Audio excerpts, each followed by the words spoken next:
যুক্তরাষ্ট্রের ঘনিষ্ঠ মিত্র ইসরায়েলকে ঘিরে নতুন এক গোয়েন্দা উদ্বেগের খবর প্রকাশ করেছেন মার্কিন সংবাদ মাধ্যমগুলো। পেন্টাগনের গোয়েন্দা শাখা নাকি ইসরায়েলি গুপ্তচর বৃত্তির ঝুঁকি মূল্যায়নের মাত্রা উচ্চ থেকে সংকটজনক পর্যায়ে উন্নীত করেছে, এমন দাবি করেছে এনবিসি নিউজ ও the New York Times.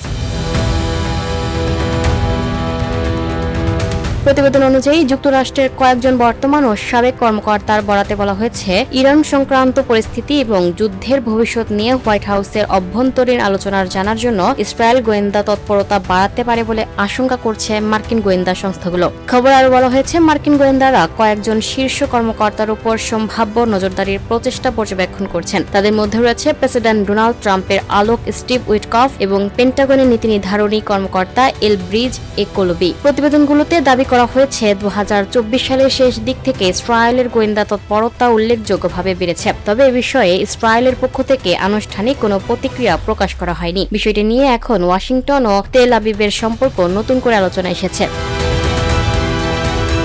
Lucky Akhter, up to date news, Dhaka.